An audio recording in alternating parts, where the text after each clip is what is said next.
So I talked about these null sessions. Null sessions, I've never understood why this happened. If this is one of those things that is, I guess whoever invented this is gone into hiding and not answering questions, like the guy that invented Bitcoin. But anyway, no, this is a weird thing. So if you have a Windows computer and you decide to share some files and folders, you turn on sharing, and when computers connect, their computer tries to find out what folders are shared so I can show them in like Network Neighborhood. Here's the things that are shared. If you send a request to the computer to say what files are you sharing, it says, oh no, you're not authorized to know that information. You have to log in first. And what do you log in with? You log in with an empty username and an empty password. And it says, okay, now I know who you are, now I trust you, and it shares that information. This is called a null session. I don't know what bizarre thought process would lead someone to think that credentials like that mean you're now trusted, but that's how it worked. And it was that way up through XP and Server 2003. It's pretty much gone now, finally. But it was very strange. After you logged in with an empty username and an empty password, you could then get a list of machines, users and groups, shares, and you could get the security identifier. The security identifier is the internal number used to refer to your user account. It goes in permission structures, and it's actually relatively sensitive information. It shouldn't just be handed out to everybody, and even worse. Now NBTstat is the built-in command that lets you enumerate NetBIOS shares so you can see what's on your local area network. And there are a few other tools, but NetView is the one you use to connect to a network share. NetView will show you what's out there. So when you do NetView, you'll see the things that are shared on your local area network. Now, NetUse is how you connect to a share in order to open the folder from the command line. So there's a few more enumeration tools coming down here that can be used to enumerate this. The thing I'll just mention in passing, I think I cut back on the coverage of these null sessions because they don't really apply to modern versions of Windows, but they would even tell you if the administrator account had been renamed, which is a Microsoft recommended security measure, it will tell you what the new name of the administrator account is. So what's the point of that? Anyway, there's various tools out there. Here's enum for Linux and Corley that will tell you that you're in a work group named work group. Microsoft Windows machines, if they're in a domain, then they're controlled by a domain controller. If they're not in a domain, they're in what's called a work group, which is another named local network. The work group name is just sort of a useless ornament that doesn't matter, but technically your machines are in a work group. Anyway, here's the kind of thing you can dump out by permissions for shares, permissions for the registry, the policies. You can find out how often people have to change passwords, how long passwords have to be, which is very strange. All these things that are really security information that you do not need to know, it will just tell you in the null session. Very strange. Anyway, so Hyena is a GUI product you can use to examine Windows operating systems, and it will show you some services it's offering, like you might be running terminal services. Terminal services is a licensed limited version of Citrix. Citrix is the most popular remote control client. A lot of people have, instead of buying like 1,000 copies of Microsoft Office for all their users, they'll put one copy on a server and everybody uses it on the server with Citrix. And Citrix is a commercial product that's very good at letting you control a remote machine. And a lot of server administrators control their server with Citrix. Microsoft in Windows 2000 Server bought a limited version of it and built it into Server 2000 and called it Terminal Services, so you can connect to a Windows server over the network. Because typically it's in a locked server room and your company has 10 locations and you want to connect to it. So as long as you have a valid username and password, you can control it over the network. This, of course, became a target for malware and hackers, so a lot of companies are very nervous about allowing that kind of traffic. They won't let us use it on campus. But anyway, it is the built-in free option to remote control a machine on Windows. Anyway, here's what Hyena looks like. It will just show you in a pretty graphical environment all the information about the computer. So here it connects to a computer called comptroller, and it finds the users, the local groups, the global groups, things like domain administrators and domain users. And here's all the shared folders. Here's something called emp passwords, a shared folder. That looks like a pretty juicy target. And onward you go. They'll have things up there. If you want to steal passwords from a company, you typically find them in backups and old versions of things and so on. People often leave files sitting around. This is what happened to one of the major companies about 4 years ago. They stole their passwords. They found the old file of the previous password hashes in the old insecure hash system, which had been upgraded but the old file was still sitting around, so they were able to get all the passwords. That happens very often. Anyway, Nessus and OpenVAS. Nessus is the standard vulnerability scanner. People have been using it for years. It's very famous. It was free for a while. Now it costs money, but there is an academic license. But when they decided to make it commercial, some people, as they always do, got mad and they made the open source clone, which is OpenVAS. And OpenVAS is just a product.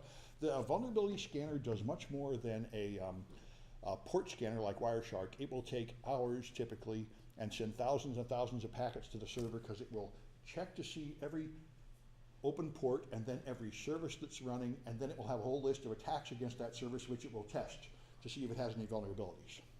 It's basically going through some large section of the whole CVE list, testing each one of those vulnerabilities to see if it's on there or not. And then you get a long report, hundreds of pages long, listing all the vulnerabilities and ranking them into a score like critical, medium, low risk, which you must verify manually before you give to the client because it's often very wrong. It often freaks out and flags a lot of critical vulnerabilities that aren't there. Anyway, but you can run, that scanner will run against any OS, including Linux and Windows.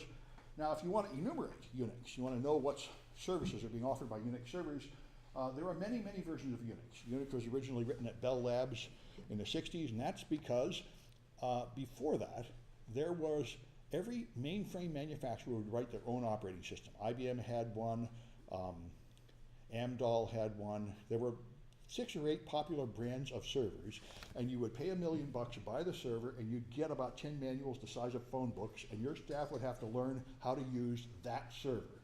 And the other server would have a totally different language that you'd have to learn, and this was starting to drive everybody nuts. And some people wanted to create this great thing called the internet, where the servers would talk to each other, and that wasn't going to work until they would all use the same language. So they wrote Unix as the unifying language to make the internet possible. And then each server, they would write a compiler to compile Unix on that server using its proprietary system, and after they did that, everybody would have the same operating system everywhere, and now the computers can all work together. So that's cool, and it was done, because it was done at Bell Labs was supported by the US government as a scientific research project, and they were not allowed to make profit off the stuff they made as part of that, so they had to donate Unix to the world for public use, since the government had paid for it. So Unix was the open source operating system, and anybody could use it, and anybody could modify it, so all these other people started modifying it, making their own versions, and of course, the Mac is based on Unix. It's based on Berkeley's version of Unix, BSD Unix, which they then modified and called Darwin, but they all work very much the same. Anyway, many versions of it out there. Some of these focus on security, some focus on other things, but they're all out there. And so if you want to find out what a Unix server is offering, one thing you can do is SNMP. This works against almost everything. It is not necessarily turned on a server, but it's turned on many servers. This is intended to make it easy to manage the server over the network. So you can send SNMP queries to the server, and it will just tell you, I'm a file server, I'm a DNS server, I'm a web server, here's what I'm doing. And there's SNMP Walk in Corley is a command you can use. You can do this SNMP Walk version 2 with the password public, which is typically what you use for public information, and then it will just give you a long list of information about the server. So it's one simple way to enumerate things. SNMP has some serious security flaws. I don't think I left it in this class. It might be in one of your extra credit projects. SNMP has 2 serious problems. One is that it's very commonly used in an old version that uses plain text passwords. They're called community strings. And they also have common defaults. Typically public is public and private is, I think, private. So the modern version 3 has the ability to encrypt those, but almost everybody still continues to use version 2 because they have legacy equipment on their network that's still using version 2. The other thing is you can actually do a denial of service amplification attack with SNMP Walk. You can send a small query like this, which has a whole ton of data coming back, so you can do like a Smurf attack with it because it runs over UDP. You can send SNMP queries and have these large responses flood your target with traffic. Anyway, you can also use Finger. Finger's been around forever. Before the internet hit, there was social networking on Unix. Among people that would all use the same Unix server, you would send emails and chat to people in the same company because you're all on the same server. You had your own little internet, and Finger was what you used to see, give you someone's user profile, and you could see if they read your email or not, and you could put a little profile message there, and if you didn't, it would humiliate you by saying, this is the default profile message because I'm too lame to figure out how to change my .profile file. Anyway, so you can also use Nessus. That's Finger for you. If you run Finger on a server, it will tell you who's currently logged in and how long they've been offline and things like that. And there's Nessus, scanning Linux and then giving a report of all these vulnerabilities. It found that they're running ProFTPD in an old version which has vulnerabilities and so on. Various checks for the operating system.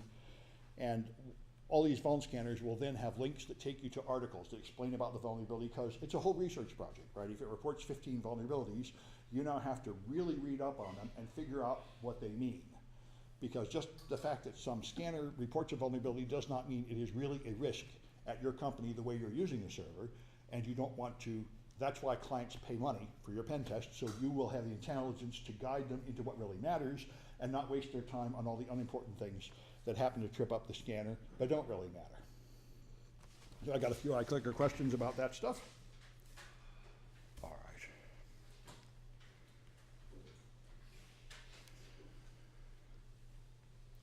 All right, so what's the command line utility to connect to a shared folder on the server?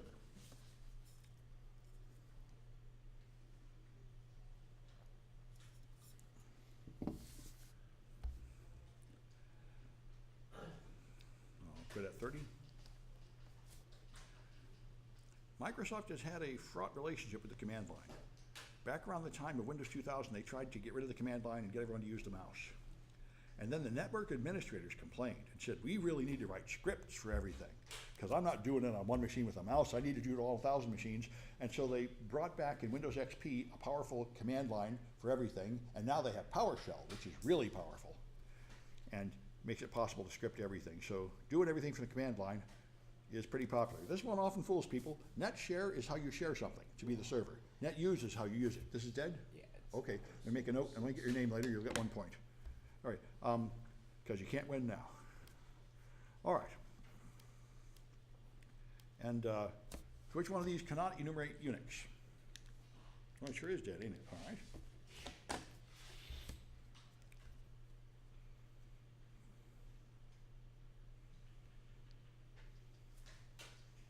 Missing a word up there, aren't I? I don't think I can change it in this nonsense either. How rude. All right.